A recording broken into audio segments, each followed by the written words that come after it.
Hello, everyone. Happy Hi. Friday. Happy lockdown. Oh, yeah. Yay. Lockdown up to. Yes. Here we go. I know. So I've got Ben Adams here with me. And we thought we'd podcast today as we both kind of felt like, I don't know, it was really an appropriate time, especially now to, just kind of get a message out and to chat about, I guess, seeing the silver linings in all of this.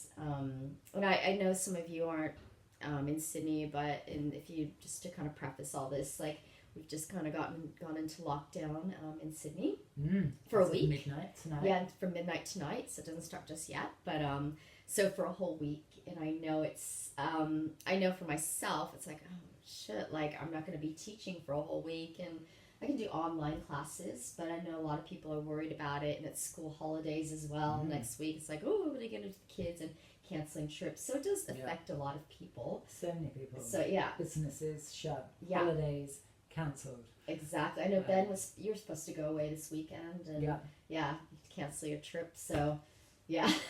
So it is. It had a huge impact on a lot of us here in Sydney, but I guess through all this, and even last time we were locked down for 3 months, I've always just tried to keep positive and see the silver linings out of all this, because that's all you really can do. That, the gratitude practices, the meditation, that really has helped me. But I know for me last time I did a lot of projects. Like I completed a few projects that I didn't have time to do before because I was so busy like running around like mad teaching, and I had never had time, so I had time to do that. And I thought this time the next week I'm gonna be on holidays. Like Dylan's in school holidays, so I'll be out of school holidays. I mean, I'll do some online classes, but I thought, you know what, just take this time to really nurture yourself and to sleep and It's so important, man. hang out with your son. It's like 'cause he's on school holidays, and the relationship you have with yourself and how you treat yourself and feed yourself or look after yourself is so important, man. And it just ripples out to everybody. 100%. It's like, because once you feel better and full, then you have more to give, and you can be a better human being and be the best version of yourself. Yeah. So, but I actually, during the last lockdown, a friend of mine, she's told me for that 3 months she just slept. She was like, I just slept. Wow. She's like, I felt amazing. She just needed it, obviously. She's like, it felt amazing, but she's like, I just slept. And I was like, wow. Too many people get that chance, right? People are busy with work and running around. And 100%. If you can, some people might need it. Yeah, 100%. 100%. Yeah, I spoke to a few other people that just said, okay, I'm just going to have to surrender to it and just like, exactly. That's all we can do. I mean, we can get angry about it and upset, but it's like, what is that going to do? It's happening now, and it's just kind of like, so I'm just like, okay, this is what's happening, surrender to it, and just see the silver linings out of it. Yes. I think it's so important. Like, if this COVID shit has proven anything, it just underlines how little control any of us have over anything that's going on. And you can either fight against it and waste a ton of energy and get yourself all worked up and into like toxic negative spaces, or you can just kind of surrender to it, like you say, and support it or yourself through it. And that way you just flow with it, I think, rather than just butting your head against it. Exactly.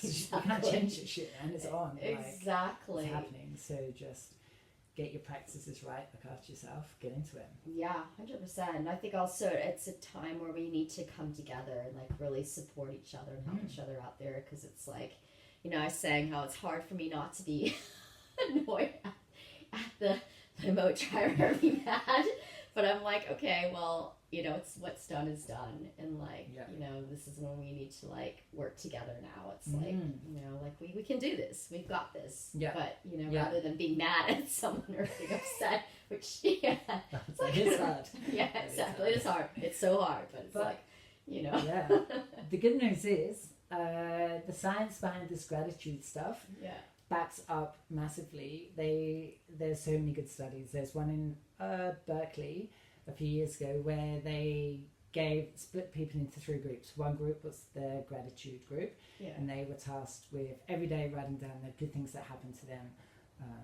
for a week or 10 days or something. One group did nothing at all. One group wrote down all the bad shit that happened to them every day. And then at the end, they like all got together, and the people that did the gratitude, not just for that 10 days, but for at least up to 3 months afterwards, were happier. They were healthier. They exercised more. They slept better.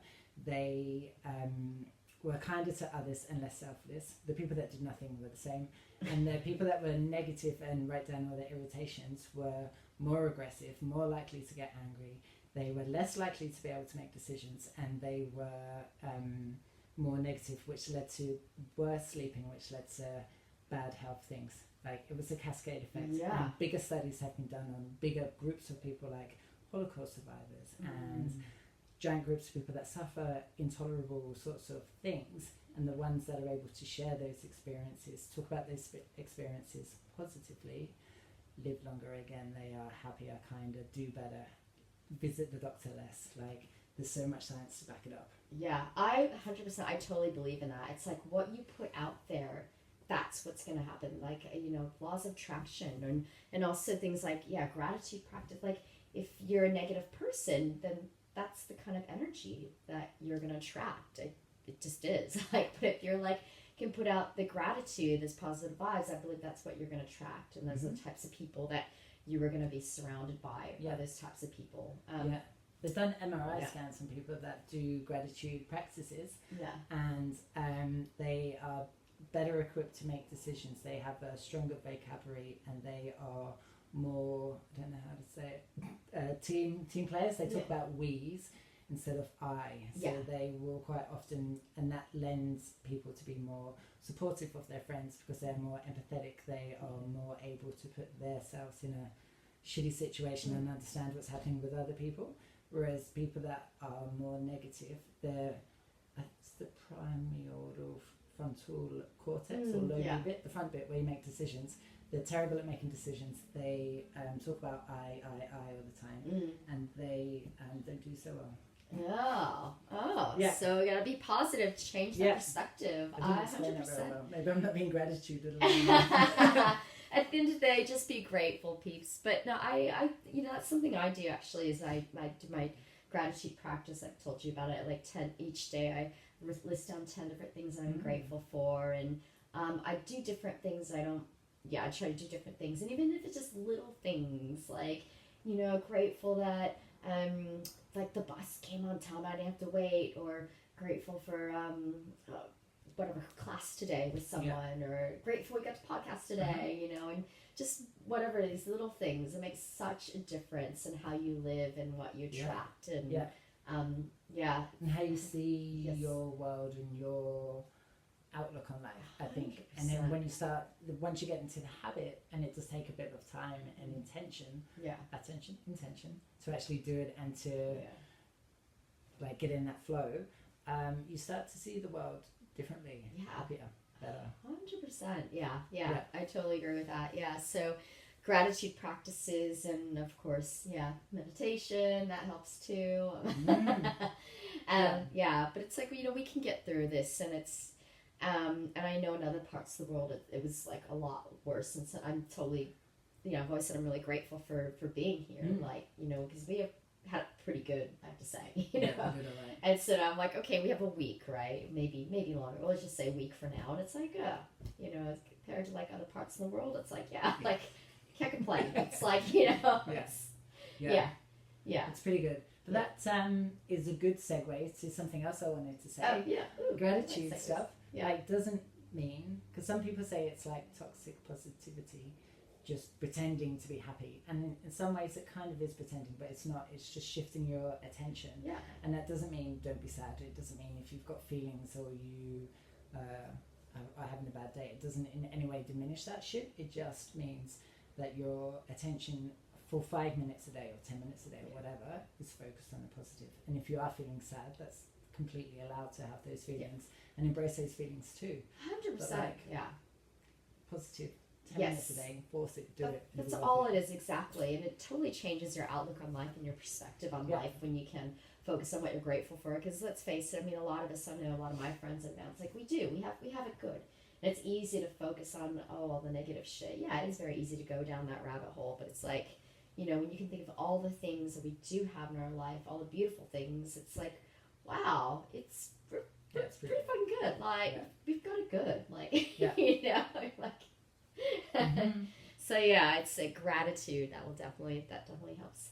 And is there anything else you want to add, Benny? Through all this, like, how are you feeling about all this stuff? I don't think it changes me. Like, I work for myself. I live by myself. I don't think it's going to change me day to day. Exactly. I just can't get coffee. That's the only thing. I can still go outside. Yes. Right? Yeah. I can still exercise with my friend. I can exercise with friends. I just can't go into a class. Yes. No. So it's good. But it does make it harder. So you have to be a bit more intentional about keeping those connections going. Yeah. Which I'm sometimes quite bad at. I will quite often... I can go days without speaking to people, and I kind of think, that's fine, just one more day. And then before I know it, I'm like, because I'm an extrovert, right? So then my energy's getting lower and lower and lower. And then on like day 2 or 3, I'm just like so wiped out that I can't go find people to hang out with. And that's the thing I need to watch. That's my thing. You need to like that connection. I need to keep forcing it, because otherwise, like... Yes. Yeah. Are we still able to meet like people like out on the beach or no? Not really. I don't know, I think so. Okay, yeah. I think about exercise, yeah. Can exercise with 10 people. We can just pretend to do like some yoga or like some burpees. Yeah, that's it. If 10 people can do it, great. I think we're fine. Yeah.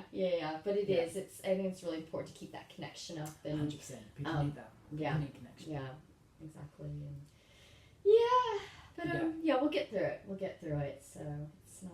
Yeah, but it's the perfect time to put those practices in place. It is perfect time to do that. And like I said, I offer yoga classes that are just donation-based classes, and I'm going to be running. I do it once a week already, but I'll be stepping it up next week, probably doing like 5 weeks. So yeah, if anyone's interested in doing some yoga with me, I'll do that. It's just a really nice way to just connect and just to let go of all the crap, or just to really be in the now, the present moment. And to keep moving, right? Which is also important. Totally, moving the body, exactly. So in an intentional, mindful way. Okay. Or just dancing, like no one's watching. Oh that's my God, also good too. Totally. Crank on some bad tunes and just dance like a mofo. 100%. Yeah, I know. I love dancing. Yeah, any of that stuff is going to be good and healthy, and then try not to get sucked down like the drinking, because I was like, I think that can be hard too. Like when you're like, but I think it's just kind of, just still being healthy, going outside and connecting with people, like if it's not in face to face, but just And I think the common thread with all of those things you mentioned, like the meditation, the yoga, and the gratefulness stuff, is that it is a circuit breaker in your mind to stop that negative spiral, because that spiraling is quite hard, right? Once you start going like, oh, this is shit, that person's got this, I want that, blah blah blah. It's quite easy to get like pulled into it, like a vortex. Whereas having those moments where you like stop and you breathe and you separate yourself from your thoughts, and then start switching your mind into a positive focus. That's where the magic happens. Exactly, 100%. You're like, oh, well, I got out of that, and that's the thing we can't get out of. I know, it is very easy to get pulled down, but you can get right back up, and it's and like I said, I think during this time, instead of looking at the negativity and like, oh, maybe I won't be working for or whatever, it's like, see the positive. Spend more time on you, like spend time with your loved ones. Whatever it may be, exercising more or sleeping more or whatever it is. Yeah. It's on, like I said, I'm like, well, Dylan's on school holidays for a week, so maybe I'll be on like a little holiday too. Could be good. Exactly. So. Right. Yeah, but I don't know. I think that's wrap it up. Yeah, wrap it up. Sounds good, babe. So have an amazing weekend. Wherever you are. Stay safe. Exactly. Yeah, wear your mask. And keep if you want to do yoga with me, reach out to me. I'll give you the link. And Betty will podcast again when we're able to. But so. Yes. Yeah, exactly. But be safe, stay safe, and lots of love, and we'll check in with you later. Okay, if you want us to podcast about anything, let us know. Okay, bye.